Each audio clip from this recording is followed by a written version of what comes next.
Hola, bienvenidos a este episodio súper interesante donde vamos a hacer un viaje alucinante, desde los organismos más simples hasta nuestro super cerebro.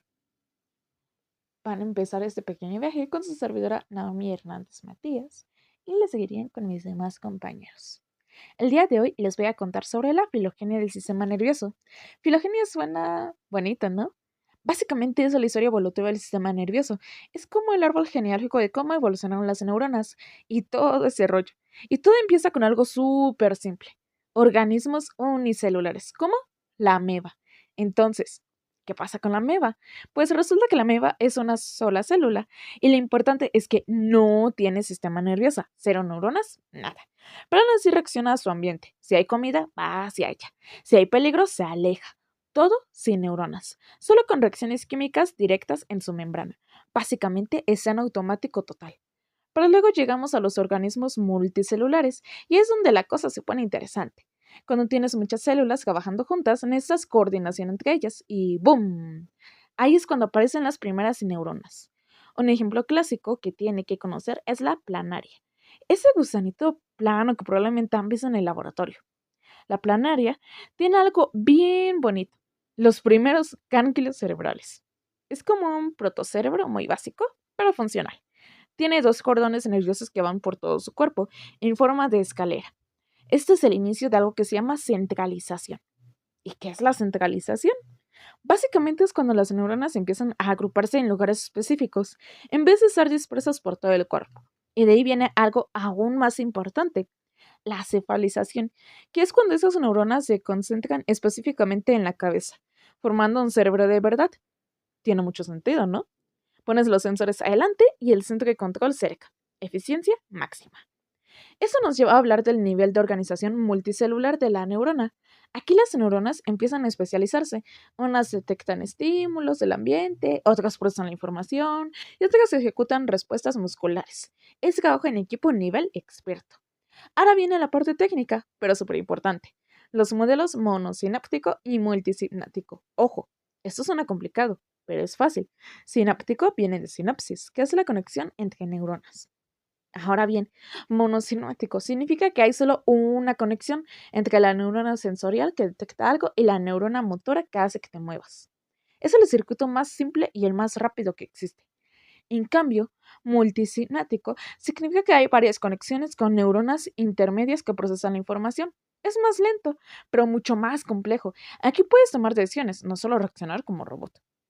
Y todo eso se ve súper claro en el famoso arco reflejo. El arco reflejo es tu sistema nervioso en modo supervivencia total. Imagínate que tocas algo súper caliente. ¿Qué pasa? ¡Zas! Retiras la mano antes de pensar. Eso es un reflejo monosináptico. La señal va del sensor en tu piel directamente a la médula espinal y de ahí directo al músculo. Tu cerebro se entera después. Es como el responder primero, preguntar después del cuerpo. Ahora, saltemos a lo más avanzado, el sistema nervioso en vertebrados, que es el más complejo que existe en el planeta. Los vertebrados, como nosotros, tenemos el combo completo del sistema nervioso central, encéfalo y médula espinal. El encéfalo es el jefe supremo. Tiene el cerebro para pensar, razonar y ser conscientes. El cerebelo para coordinación y equilibrio. Y el tronco encefálico que controla cosas vitales como respirar y los latidos del corazón. Literal. Tiene billones de conexiones neuronales. Es una locura. Y la médula espinal es como la supercarretera de información del cuerpo. Conecta el encéfalo con todo el resto del cuerpo a través de 31 pares de nervios espinales. Transmite señales sensoriales hacia arriba al cerebro y órdenes motoras hacia abajo a los músculos. Además, maneja reflejos locales sin molestar al cerebro para cosas urgentes. Es increíble pensar en toda esta evolución, ¿no? Y eso que vamos iniciando. Así que, de mi parte, eso sería todo. Amórchense los cinturoncitos porque este vuelo interesantísimo de información apenas va empezando. De mi parte, eso sería todo. Muchísimas gracias por escucharme. Buenos días, yo soy García Contreras Cristian y yo hablaré un poco del sistema nervioso. Eh, bueno, empecemos con el primer tema que es la formación de vesículas. Durante el desarrollo embrionario, alrededor de la tercera o cuarta semana, el tubo neural se cierra y se forman tres vesículas primarias, que son el prosencéfalo, mesencéfalo y robencéfalo. Estas vesículas son como prototipos del encéfalo. Después se subdividen en vesículas secundarias, que son el telencéfalo, diencéfalo y mesencéfalo, metencéfalo y mielencéfalo, que darán origen a las diferentes estructuras adultas de hemisferios cerebrales, que son el tálamo, cerebelo y bulbo raquídeo. Después, ¿qué es el sistema nervioso? Bueno, el sistema nervioso es la red de células y órganos que reciben información del exterior e interior del cuerpo, la procesan y generan respuestas. Coordina nuestras funciones emocionales, pensamientos y movimientos. Solo el cerebro humano tiene cerca de 86 mil millones de neuronas y consume alrededor del 20% del oxígeno del cuerpo. Después, hemisferio derecho y partes del cerebro. El cerebro tiene dos hemisferios unidos por una estructura llamada cuerpo calloso, aunque se suele simplificar diciendo derecho creativo o izquierdo lógico. En realidad, ambas colaboran. El hemisferio derecho se relaciona más con percepción espacial, creatividad, reconocimiento de rostros y emociones. El cerebro además se divide en lóbulos, frontal, planificación, control de impulsos y lenguaje. El parietal en sensibilidad, el temporal en audición y memoria y el occipital en visión. Después el sistema nervioso vertebrado en mamíferos. En los mamíferos, el sistema nervioso se centra en dos grandes partes: el central, formado por encéfalo y médula espinal, y el periférico, que conecta el central con músculos, órganos y glándulas. A diferencia de otros vertebrados, en mamíferos el córtex cerebral está muy desarrollado, especialmente en primates, lo que permite mayores capacidades cognitivas. Después, el sistema nervioso autónomo. El sistema nervioso autónomo es la parte del periférico que regula funciones involuntarias, como respiración, digestión y frecuencia cardíaca. Se divide en simpático y parasimpático. El simpático activa la respuesta de lucha o huida, aumenta el ritmo cardíaco, dilata pupilas y libera glucosa. El parasimpático promueve descanso y digestión, baja el ritmo cardíaco y favorece la digestión. Aunque parecen opuestos, estos trabajan en equilibrio para mantener la homeostasis. Después, médula espinal y encéfalo. La médula espinal es un cordón nervioso dentro de la columna que transmite impulsos entre el encéfalo y el cuerpo y coordina reflejos sin pasar por el cerebro, como retirar la mano de algo caliente. El encéfalo, alojado en el cráneo, es el centro de procesamiento de estímulos, emociones, movimientos y pensamientos. Mielina. Muchos axones están recubiertos de mielina, una capa lipídica que acelera los impulsos nerviosos y ahorra energía a la neurona. Las áreas con axones mielinizados forman la sustancia blanca que transmite información rápidamente entre distintas regiones, y las zonas con cuerpos neuronales predominantes forman la sustancia gris encargada de procesar la información. Curiosamente, en el cerebro la sustancia gris está por fuera, en la corteza, y la blanca por dentro. En la médula espinal es al revés. Cuando la mielina se daña, como en la esclerosis múltiple, los impulsos se vuelven lentos o se interrumpen. Y por último, la evolución del cerebro. A lo largo de la evolución, el sistema nervioso se ha vuelto más centralizado y complejo. Los primeros vertebrados tenían encéfalos simples. Luego en peces, anfibios, reptiles y aves se fueron desarrollando. En mamíferos y sobre todo en humanos, el neocórtex creció y se plegó mucho más, permitiendo lenguaje, memoria compleja, arte y pensamiento abstracto. Este desarrollo es lo que nos da la capacidad de planear y crear cultura. Y eso es todo. Hola, mi nombre es Emilio Coronel y el día de hoy vamos a recorrer de manera rápida la evolución del cerebro, la genética humana y el desarrollo del sistema nervioso, desde los organismos más simples hasta el ser humano. Comencemos así con la evolución del cerebro humano. La historia comienza con organismos muy simples como la hidra, que no tienen cerebro, solo una red nerviosa que responde a estímulos. En los unicelulares, las respuestas son químicas, sin tejido nervioso. Con los organismos multicelulares aparecen las primeras células nerviosas y pequeños ganglios que coordinan movimientos. En los primates, el cerebro crece, y con el Homo sapiens se desarrolla una gran corteza cerebral, clave del lenguaje, la memoria y el pensamiento abstracto. Continuando así con la genética humana. Toda esta evolución está guiada por la genética. El gen es la unidad de herencia, y cada gen puede presentar alelos que son variaciones. Los genes se organizan en cromosomas, 46 en el ser humano para ser exactos.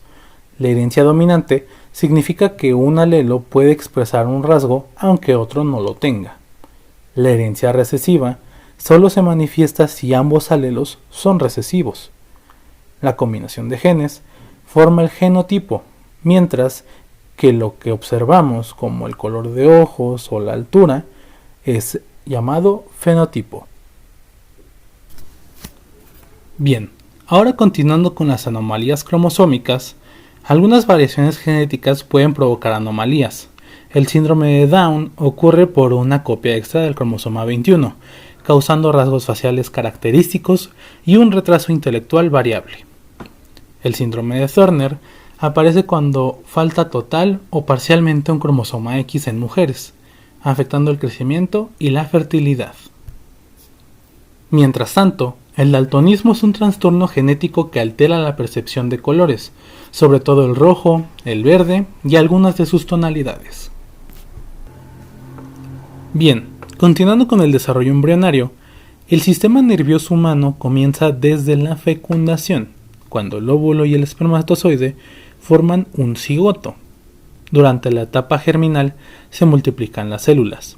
En la embrionaria se forman órganos principales y en la fetal el cuerpo crece y madura. A partir de 3 capas de células, endodermo, mesodermo y ectodermo, se originan todos los tejidos. El ectodermo dará lugar al sistema nervioso y la piel. El tubo neural se pliega para formar el cerebro y la médula espinal. Más tarde, se desarrollan los pares craneales, los nervios que conectan el cerebro con la cara y los órganos sensoriales.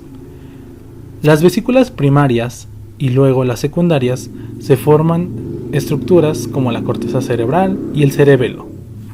Incluso después del nacimiento, el sistema nervioso del bebé sigue madurando y fortaleciendo sus conexiones. Como conclusión, podemos observar la evolución del cerebro, la genética y el desarrollo embrionario. Estos muestran cómo la vida pasó de organismos simples a un sistema nervioso complejo como el nuestro. Conocer estos procesos nos ayuda a entender quiénes somos y cómo funciona la herencia que compartimos. Así podemos concluir esto llamado el camino al cerebro humano, herencia y desarrollo de la evolución. Por ahora, esto es todo de mi parte y continuamos con mi compañero Iván. Hola, mi nombre es Iván Gerardo Miranda Trejo y a continuación vamos a pasar a los últimos temas vistos en el primer parcial de la materia de bases biológicas de la conducta. Empezamos con qué es la neurona. Bueno, este es un tipo de célula del sistema nervioso cuya principal característica es la excitabilidad de su membrana plasmática y están especializados en la recepción de estímulos y la conducción del impulso nervioso. Esta neurona se compone de varias partes, las cuales son el soma, el cual es donde principalmente se produce la energía. Aquí se halla la estructura esférica llamada núcleo, y hay que decir que el soma no se cubre de mielina. Sobre qué es la mielina, esta es una sustancia grasa que recubre las fibras nerviosas axones de las neuronas formando una capa aislante llamada vaina de mielina, y su principal función es permitir que los impulsos eléctricos viajen de manera rápida y eficiente. Las dendritas. Esta segunda parte de la neurona es una prolongación corta y su principal función es recibir los impulsos de información de otras neuronas y enviarlas al soma de la neurona. Los axones es una prolongación única y larga. Su función es la de sacar el impulso desde el soma hasta otro lugar del sistema. Algunas diferencias que podemos decir entre los axones y dendritas es que, por ejemplo, los axones llevan la información al cuerpo celular, su superficie es lisa y sobre su abundancia se puede decir que normalmente existe apenas uno en cada célula. Y sobre las dendritas es que portan información del cuerpo celular, su superficie es irregular y su abundancia existen muchas dendritas en cada célula alrededor del cuerpo celular. Sobre las funciones de la neurona es que se comunican con precisión y rapidez, transmiten señales eléctricas denominadas impulsos nerviosos. Su clasificación de las neuronas está marcada por 3 puntos: la sensitiva, interneuronas y motoras. Las sensitivas son las que llevan información desde los receptores sensoriales al sistema nervioso central. Las interneuronas son las que conectan neuronas sensoriales y motoras desde el sistema nervioso central para procesar la información, y las motoras son las que llevan las señales del sistema nervioso central a los músculos y glándulas para que éstas generen respuestas. Sobre las células gliales, estas son células no neurales del sistema nervioso que cumplen con funciones vitales como formar la mielina para el aislamiento de los axones, y esto sea rápido para el desarrollo y la reparación del tejido nervioso. La clasificación de las células gliales está marcada por varios puntos: las células de Schwann, las cuales son células que fabrican la vaina de mielina en axones del sistema nervioso periférico; la neuroglía, las cuales se encargan de eliminar neuronas muertas o dañadas y participan en la reparación de los daños en el tejido nervioso; los astroncitos, los cuales se dividen en protoplasmáticos y fibrosos. Los protoplasmáticos tienen una función vital en el soporte y regulación metabólica y regulación y comunicación sináptica del sistema nervioso central, y los fibrosos son los que desempeñan funciones de soporte estructural, aparte de participar en la regulación y formación de la sinapsis. La microglía, las cuales son células inmunitarias que son principales del sistema nervioso central, aparte de que ayudan eliminando patógenos como virus y bacterias. Pasamos al impulso nervioso, el cual se puede definir como que es una onda de oscilación eléctrica que recorre la membrana plasmática.